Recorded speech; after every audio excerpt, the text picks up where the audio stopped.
I'm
Amelia, I'm 29 and I'm from Sydney. It's been 3 months and 3 weeks since I've woken up with a hangover and I'm feeling pretty damn good about it.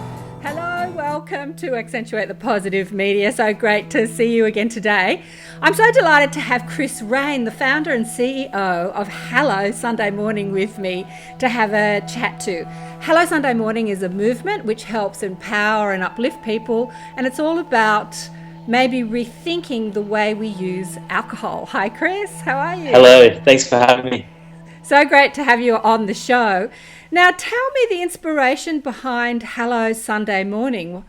What were you thinking, and maybe just explain to people exactly what it is.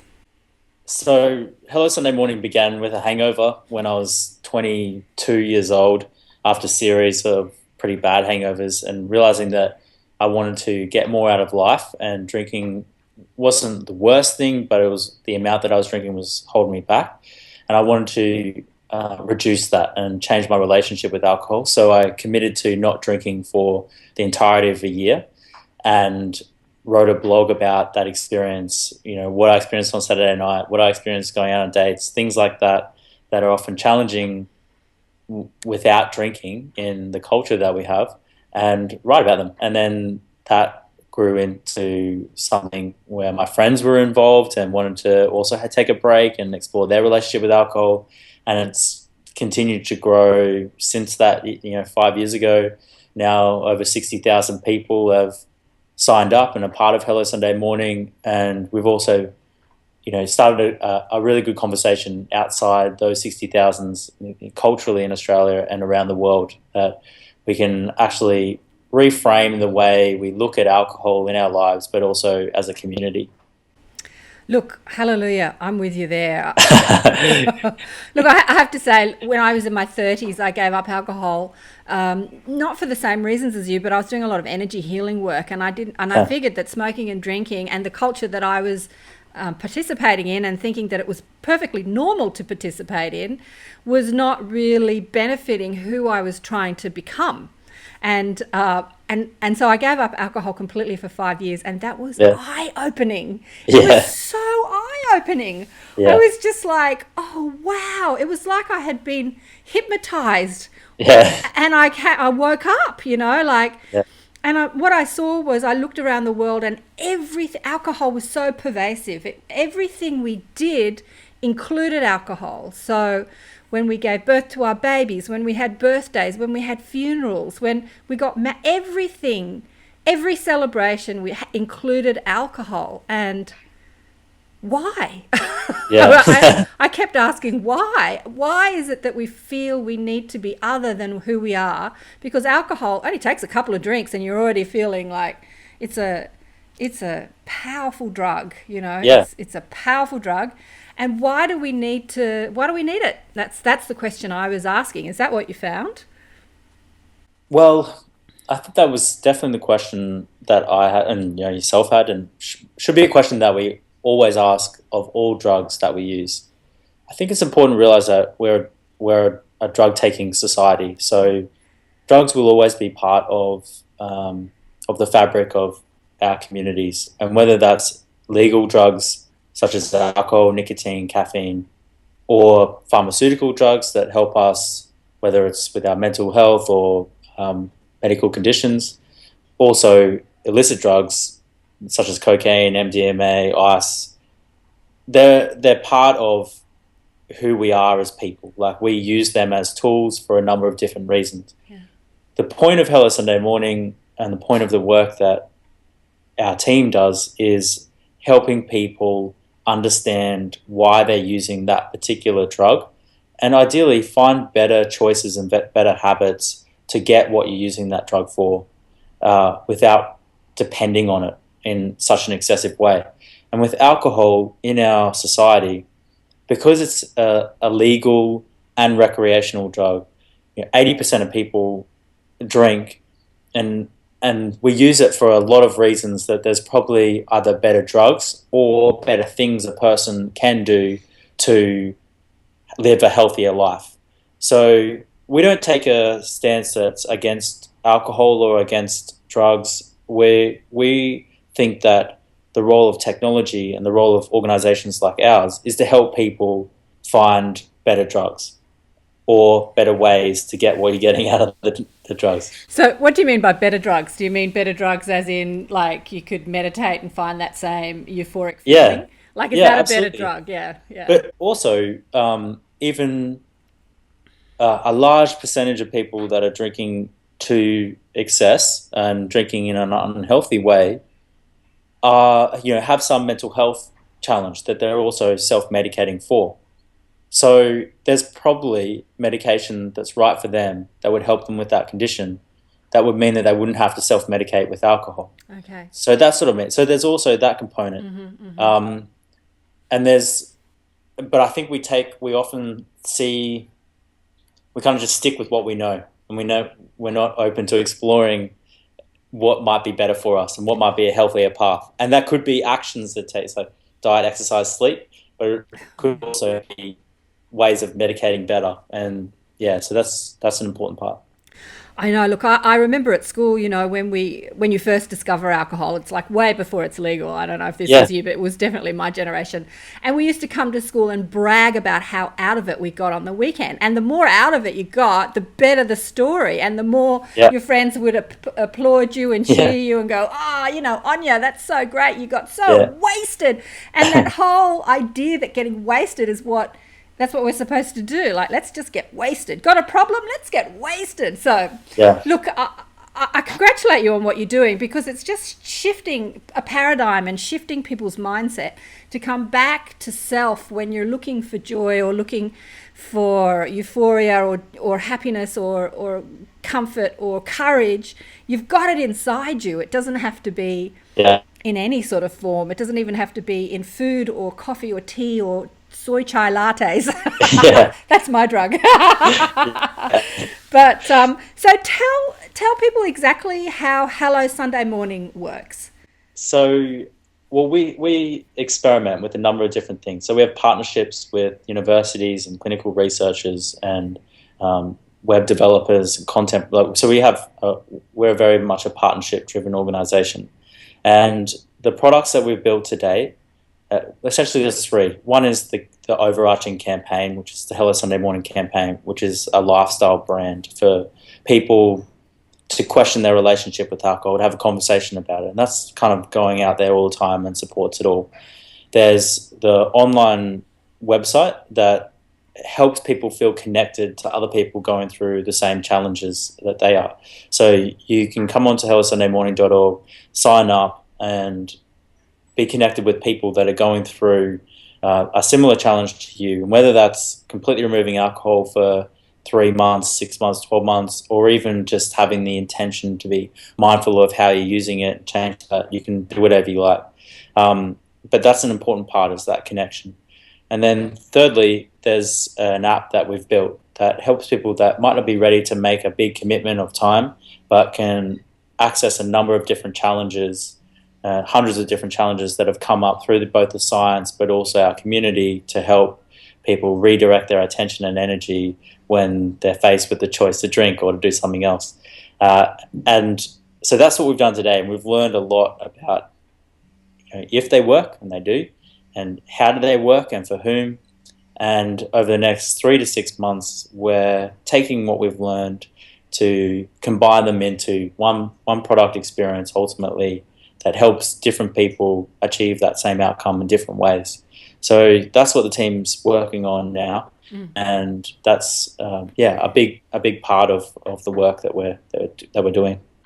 Yeah, you know what I love about this? I love that it's addressing this issue without it being about you're an alcoholic, Yeah. And because the AA Society is really the only other organisation that's really addressed the issue of substance abuse at all, and there are a lot of people that are not alcoholics, but maybe they would like some support in having a healthier lifestyle, as you say, but they don't want to go to AA because they really don't fit into that slot. I'm not saying that AA doesn't have its place, because boy, have I seen it help people.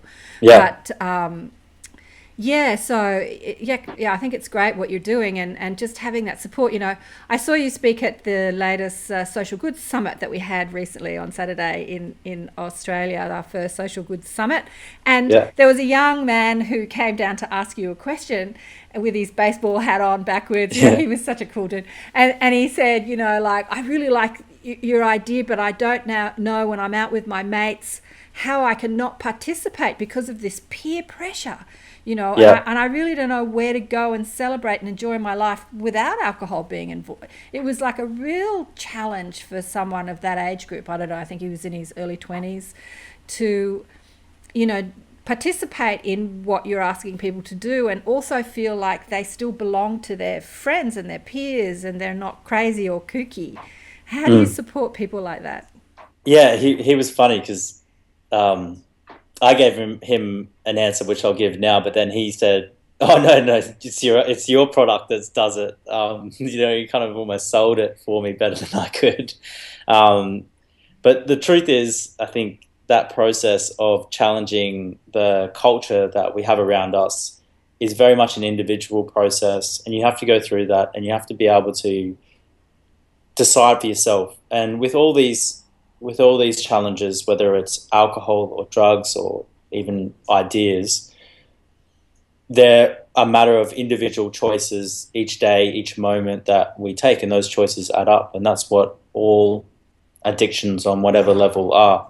So there's no other way of pushing through it than just stepping into that experience of your friends and making a choice, and also treating it like an experiment rather than an identity, and trying these different things, and ideally trying them with other people that you're friends with and experimenting with them. And ultimately the goal isn't about alcohol or drugs, it's about your health and what's right for you. And if alcohol has a role in that, then great, like it should be, you're supported in that, but always questioning why are you using it, how are you using it, and that's the most important thing that we can do with drugs. The amount and how you do it, that'll change over time if you're clear on what your health goal is. Look, taking this action evokes so many empowering aspects of you, because to stand up to your peers and say, I'm actually going to do something different, and to be okay with that and not feel like you have to be one of them, that's enlightening in itself. Yeah. And also it's leadership. It's leadership. And also to be able to live your life as courageously without the support of alcohol. So when I went through that 5-year period, I was divorced for the first time as a single mum. I was in my 30s. And when I was dating and doing things like that, I realised that I had never been on a first date before without using alcohol as a crutch. And the first sexual experience, and there were just so many firsts that didn't. And being completely present without being out of it, it was so enlightening, I thought. And absolutely. And that was a long time ago now. So I remember thinking at the time, why isn't anyone telling anyone this? And so, hello, Sunday morning. So now you're telling people this. I mean, I'm sure that AA people experience that, and I've got a lot of friends that have been counsellors, have been participate in AA, and their lives have been so enriched because of their reaching out to help others with their problems and becoming, first cleaning up their own act and then becoming the support for other people. It's just been so enriching for their lives. So so that to experience all things fully and presently, I think is a good life goal. So to experience birthday, experience Christmas, dating, sex, all these things should be, and your fear, everything. Experience like at least once in your life completely. So, it doesn't mean that you can't then experience them again if you're drinking or even caffeinated. Caffeine's also a drug. But just to have it completely sober once is a powerful thing. And I think I also want to make the point about AA is the thing that is fantastic about Alcoholics Anonymous is the community support. That's at the core of things that are most effective. What isn't effective, in my opinion and my personal belief, is that the model of AA, the 12-step model, hasn't changed. It hasn't evolved, and it hasn't been academically validated through data, which are tools that are kind of just only really available to us now. So, and my main point of contention with that model is that it removes the ability for a person to choose and disempowers them. I absolutely agree with that. I mean, this might be controversial, but I completely agree with that. That statement that I am an alcoholic and therefore I can't participate in any. To me, that feels disempowering. I'm not an alcoholic, so I don't know what these people feel like. But to say that you can't participate in something because you don't have the strength to say no, to me feels disempowering. I also think for someone to choose, I choose to not drink, and perhaps I choose to not drink for the rest of my life. I fully respect that and endorse that, and it's a very healthy thing to do. But I don't ever want our organisation to impose that on someone as a choice that they have to make in order to be part of what we do. I think we should be more open and look at it more in a much more complex, diverse way, and help people make their own decisions and give them the tools and support and to make whatever decision you want, as long as you're not harming someone else. And I think that's where I would love to see an organisation like AA evolve too. And that's where we're going. So perhaps there was some way that we can all meet in the middle. Well, I mean, the crux of AA too is signing over that power that you feel like you don't have to a higher power. They call it God. So it is a very spiritual experience for these people. Is Hello Sunday Morning sort of wrapped around that spiritual experience as well, or? Well, that's not. I don't think an organisation should commercialise spirituality. So, for us, I think that's spirituality is in everything. Your connection to the world, to a higher power, if you will, to whatever it is, and that's a beautiful thing, that should be accepted and cherished and understood. But it unfolds onto yourself as an individual, and I don't think it would be fair for us, so for our organisation, to say the only way that you can access this higher power is through us. I think our job as an organisation, as a team, is to build tools to help people help themselves make better lifestyle choices. It would be easier for us to say, pay us $20 a month and we'll give you access to God, some higher power, and which isn't quantifiable, which isn't measured, and and kind of be the arbiter of who gets to be part of that and not. And I think that that's an unfair advantage, and one that I don't think is a business model of the future. I'm loving these kids who come through with their sparky, great energy and inspired ideas. It's a new world we live in. Yay! Yeah. It's just too good. Okay, so something that you said on Saturday, which I really wanted to explore, you were a part of a panel and people were asking you questions, and you said that charity is dead. Yeah. And I was sitting next to someone that is a part of a big charitable organisation here in Sydney. He's the director of it, and you said, the age of putting on gala events to raise money for charities, it would be crazy if Hello Sunday Morning put on a big ball and everyone got drunk and then, paid money for our charity, because that would be like going against what we stand for, which I thought was funny. And so this is exactly what his organisation does. He puts on this big dinner and to raise money for their organisation. So when you said it, we looked at each other and smiled and had a bit of a laugh. But I really wanted to explore that more. What do you mean by charity is dead? So, I mean, it's a very it's a controversial thing to say. Yeah. And I wouldn't say, that charities, should be out of business tomorrow. And the model that we have in Hello Sunday Morning, we're actually legally a charity, and we are moving into a much more sustainable model. But I think with the work that we're doing and the problem we're trying to solve, there is actually a market for people to pay for support, and whether that's individuals or health providers or governments. And why I think that's important is we want to move away from taking money over here and having the payer be different from the actual customer, and have the incentives as aligned as much as possible. Where I think some charities, for example, in the world, are dealing with problems, such that the people they're trying to support can't afford to pay for the solution.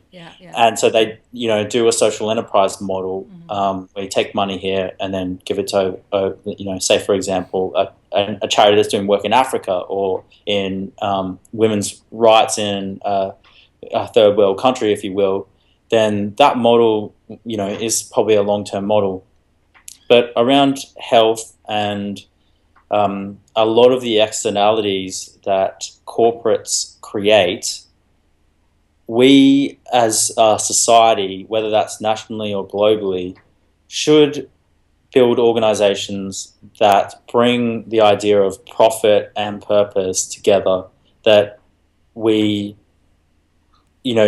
companies that exist that just have profit but create all these externalities that the rest of us have to pay through tax and government spending.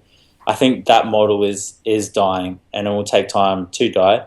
And charities that just operate on kind of these donations and then go and do these campaigns, and there's no accountability, but also can't bring in really good talent because they haven't got enough resource to pay people in the first world to do it, then that extreme model is also dead.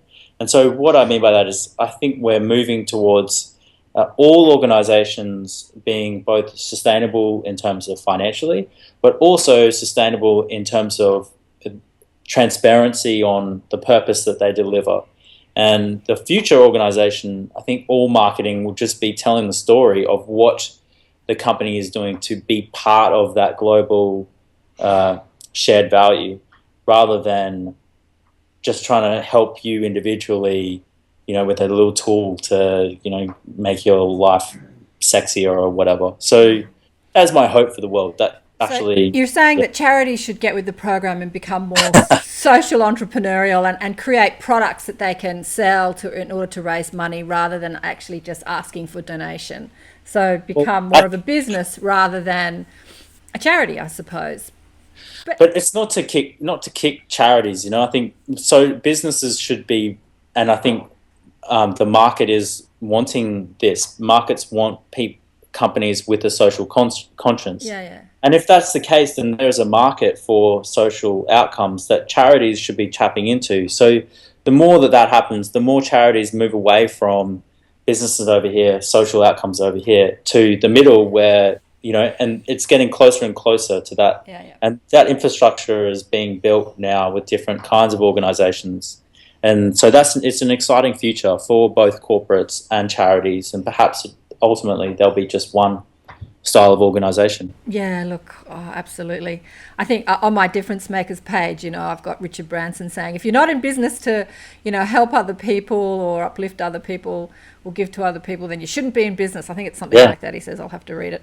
But okay, so my friend that was sitting next to me, his charity, he's selling peace.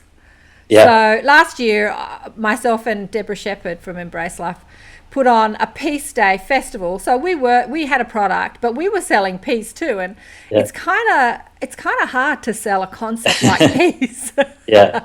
What would you say to a business like that? That's I guess you're selling peace in your own way too. You're selling peace of mind as well, in a way, really, I suppose. Yeah. So, well, there's the underlying social outcome that all products are targeted at. For us, what are we ultimately selling, if you will, is the ability for people to use drugs in their life better and to take different pieces of knowledge, whether that's clinical knowledge, community knowledge, or design knowledge, and then put that into an experience that people wouldn't normally have access to. Yeah. Unless an organization like ours existed. Yeah. So that's what we're taking different pieces of knowledge and giving them to people at the right time, and that's our goal. And so that's what we're selling. That someone that wouldn't have access to that would purchase that. So what advice how would I help you sell peace? I think, there's, would someone want to, what piece of peace would people want to pay for? Would be my question. Look, and which people would want to pay for that piece? What piece of peace would people want to pay for? Look, that's a whole nother conversation. Yeah. That's a whole other conversation. The more, I think, I believe in social democracies, but I also think that I believe in a market, and I believe in valuing things, and whether that's financially or in some unit value, it helps communicate a sense of value. And the more that you can break things down and help understand that value for both individuals, for companies, for governments, and the market economics just does that really well, and I think that's changing. Well, it's interesting what you say. I feel like you're selling self-empowerment, that's kind of what I'm selling, although I do these interviews and they're for free, so I'm not selling anything in a way, but I'm making this sort of knowledge available for people to find. Okay, so how does Hello Sunday Morning work with, if somebody is out there and they feel like this is something for them, that they would maybe like some support in having a new paradigm around alcohol, do you offer this support free, or do people pay? How does it work? You can always access our products for free. Most of it at the moment is for free. We are finding that a lot of people that come to Hello Sunday Morning have really high alcohol consumption, right, and that's led us to invest a lot more in looking at how we add more clinical support rather than just referring people, and probably not really well, and probably not to services that deliver what our philosophy is about as well. So over the next year, we're building a lot more rigor to help people in a much more deeper way through technology. At the moment, with our products, you can access it for free and sign up and use whatever. There is some extra value from paying as a hero member, in terms of free private messaging and a few other little things. But the future will be, there will be a free bit to it, but then deeper services for people that need more support. And then if you can't afford that service, but you need it, then we'll have a mechanism through the charity that we can help get you on the program, get you supported so that no one falls through the gaps. So that's our product, if you will. So do you make available like counsellors? How does it work? Not yet. Not yet. Okay. So you haven't got like a group of people that people can talk to. I know the model in AA, obviously, there are people that have overcome their addiction and they turn around and then counsel others. Is that not the sort of same model? Well, that's how we started, is it's a community, but our data is actually showing that often that isn't the best approach to take. So, for example, each time you comment on, so when you sign up to Hello Sunday Morning, you can share your story through a blog. So everyone gets their own private blog, and then that's how the community talks to each other. Okay. Is you blog and then someone comments, or you comment in someone's blogs, or you send a private message to someone. But each time you comment on someone's blog, that's correlated with a 2% reduction in risk of heavy drinking 3 months after you finish HSM. But each time someone comments on your blog, that's correlated with a 0.9% increase in consumption, which is a bit of a cognitive dissonance thing. But what that has shown us is actually just telling people to support each other isn't the right approach to take. What you need is cohorts of people with the same values and the same intentions and the same goals to be connected up with those people that are just like them and have those same things in their life. And so that's what we're building in now, and it's a big lesson that I think challenges the historical view of treatment services and psychological support, is that anyone can help anyone if you say the right things, when really actually the right kind of people can help the right kind of people.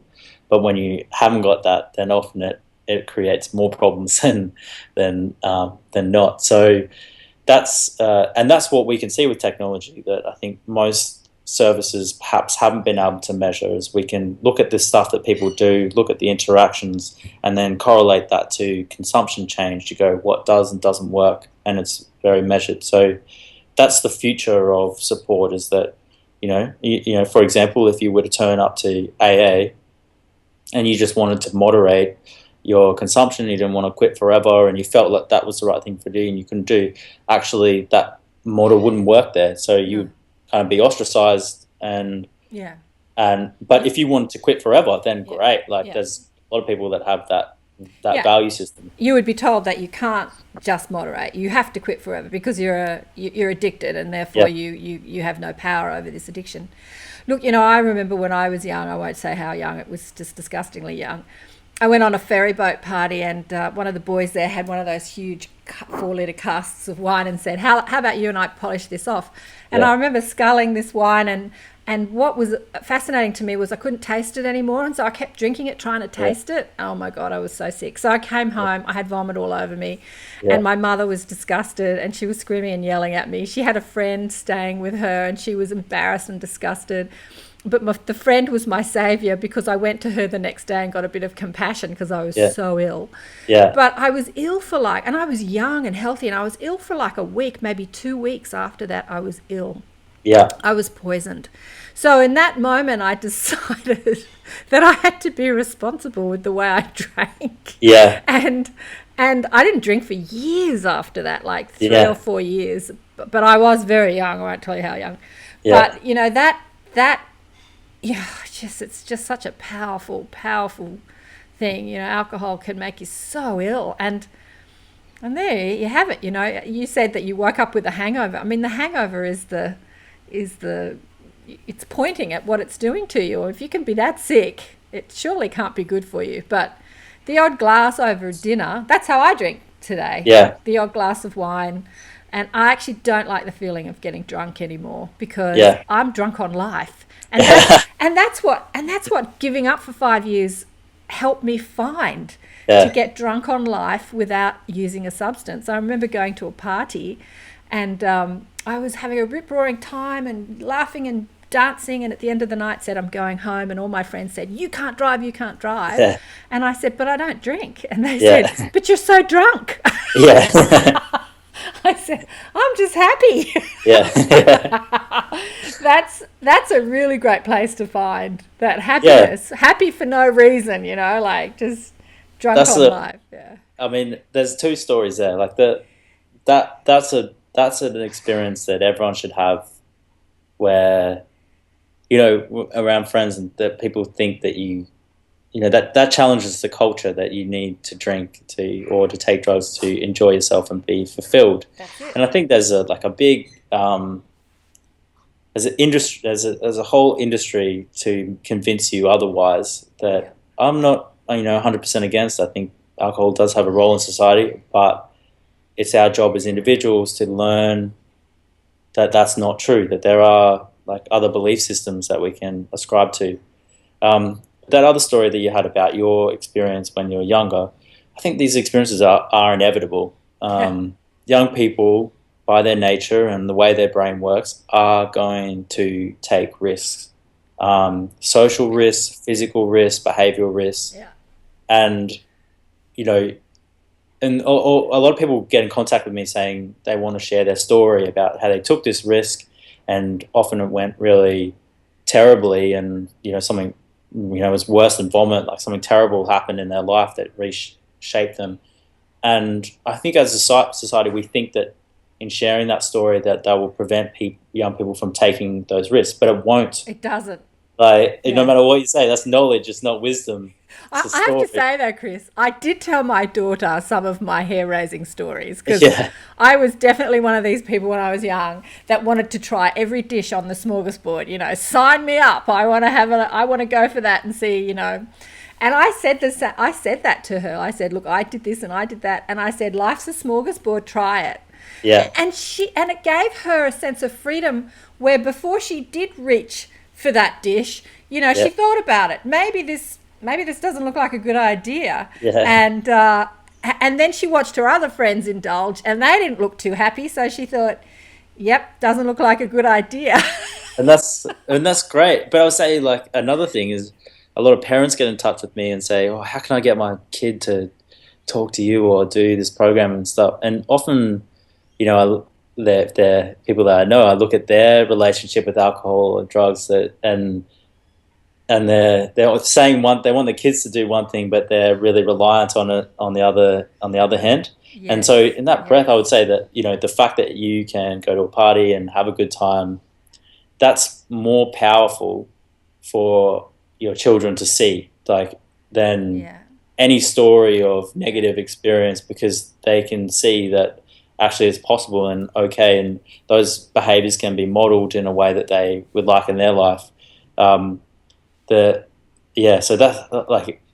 that freedom to choose, but also experiencing you and the lifestyle that you're choosing, is a really powerful thing for a parent to do and to grow into. Yeah. It's like, don't listen to what I do, listen to what I say. Not going to happen. Yeah. I mean, I remember, taking up smoking at about 12 or 13, something disgusting, because my mother smoked, and all my peers were saying, do it, and I didn't want to do it. But then I wanted to piss my mother off, and I wanted her to stop smoking. So I said to her, if you don't stop smoking, I'm going to start. And she's like, oh, don't be ridiculous. Yeah. And that's exactly why I started smoking. So that's the message for any parent. Yeah. Nothing you say is going to make any difference. You have to be it. You just have to be it. Yeah. Absolutely. Yeah. So I see your business is really about empowering people, like self-empowerment. What I noticed at the Social Good Summit the other day was the people that I spoke to, the people that are attracted to these sorts of events are people that really care about others or the rest of the world or the state of the nation. And it's not really a common mindset. It's the social entrepreneur or the person that wants to put on a charity or do something like you're doing is someone that's really thinking outside of their own needs. How did you arrive at that as a young person? I know you said that a hangover sparked it, but I mean, a hangover can just spark someone to give up alcohol, not start a movement. Yeah, a lot of people say, "Oh, I did that. I didn't make a whole life out of it." Yeah, exactly. I didn't have to tell the world. Yeah, exactly. So there's nothing new. I think. Well, to answer the question, I think probably, all my family work in health. So my parents are doctors, my sister's a dentist, brother's a doctor, aunties, everyone's in physio or yoga or something. Okay. So I think we're inherently healers, perhaps, like our family archetype is that. And my background was in advertising and nightclub promotion. I didn't get to that. I wanted to get to your story too. Yeah. So you were in nightclub promotion when you started Hello Sunday Morning. Yeah, I've been selling something around alcohol one way or Selling another my alcohol, whole yeah. life. And so that's where I think that sense of value in helping people with their health came from in my own life. I wouldn't say that I'm naturally altruistic though. Like I think there's people out there that are really, just every part of their life they like recycle like a boss. They go to contribute to everything. They like give all their money away, and they're really on another level altruistic. I would say that I'm more ambitious and interested in the problem, and I think there's a huge opportunity to help people with that challenge that isn't being addressed, and that's what drives me. It's not about being good. I think that Yeah. Well, it's interesting that you say that. So you're ambitious, but your ambition extends outside your own personal ambition. Like I want to make money and buy a big house and drive 3 Ferraris and have a swimming pool. yeah, So your ambition is for the idea to Yeah. impact and to see that spread and to see that, people inspired and impacted by it. I yeah, was sitting next to a young man at the Social Good Summit, and we were having that discussion, like when I was in my early 30s, I did Anthony Robbins. And the question was, how much money do you want to make? Do you want to live in a mansion and drive 6 Ferraris? It's like, yeah! And as much as I wanted all that stuff, it never inspired me to walk towards it. yeah, And I kept thinking there was something wrong with me. Like, yeah, like, why is it that I don't want to work towards that goal? Like, that Yeah. goal doesn't wake me up in the morning to Yeah. make $1 million or millions of dollars.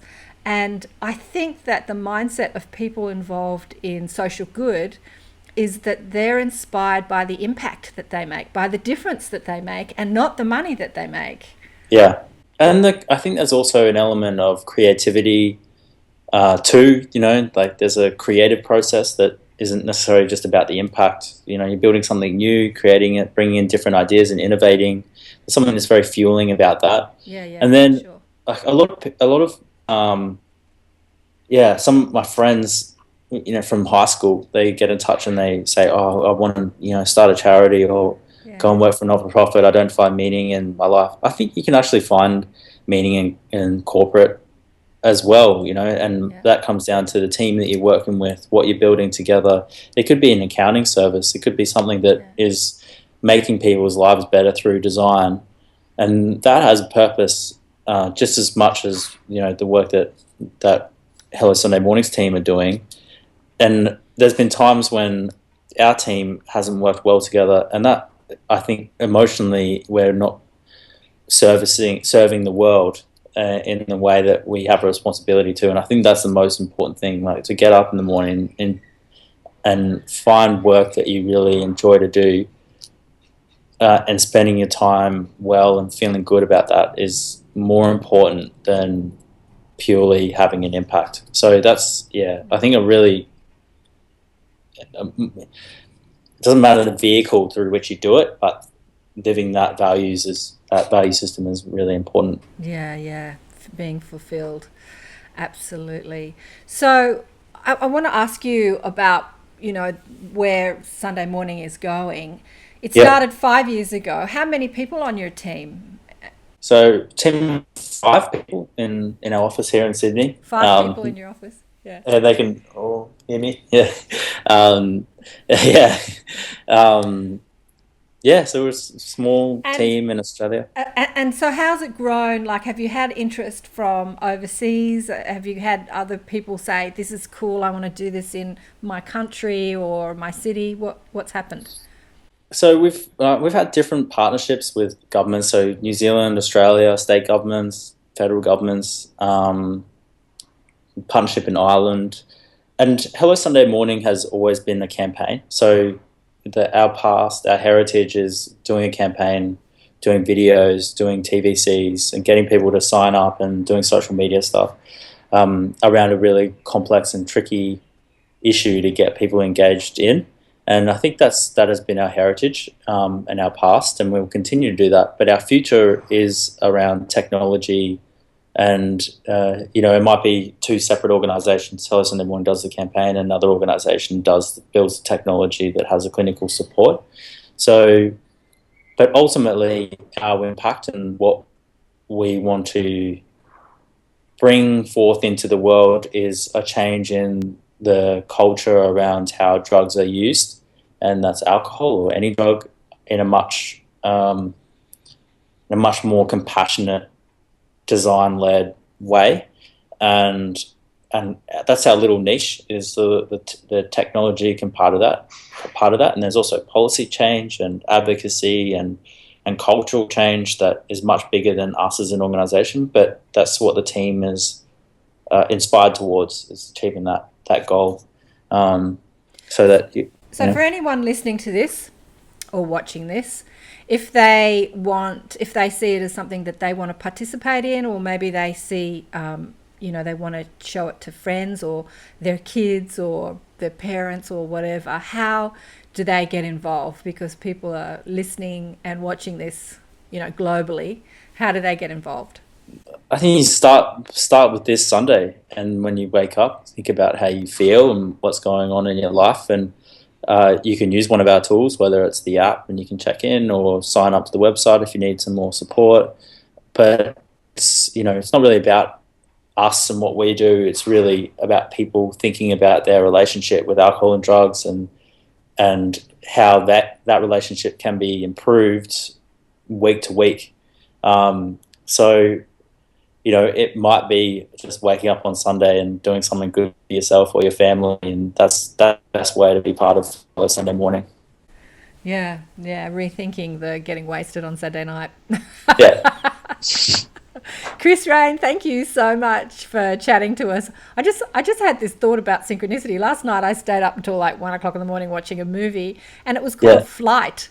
And it was all about a pilot that saved a crash, but he was an alcoholic. It was actually all about his struggle with alcohol. Have you seen it? Yeah, I have. Denzel Washington. Yeah, powerful film. And I'm just thinking, God, the synchronicity of this just struck me. Yeah.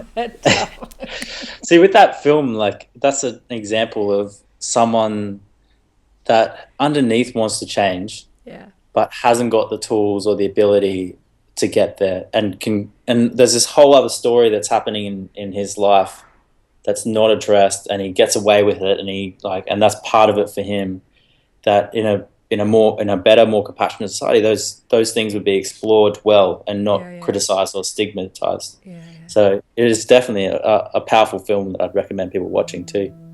Yeah, absolutely. Yeah, it was on telly last night, so maybe, I think it was 2013 it was made, the film. So check it out if it's something that interests you. Thanks again, Chris, for talking to us today. And if people want to look at Hello Sunday Morning, it's Hello Sunday Morning. HelloSundayMorning.org.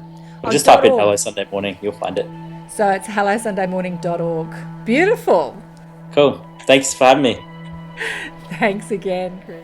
Thanks so much for joining us for another enlightened conversation on Accentuate the Positive.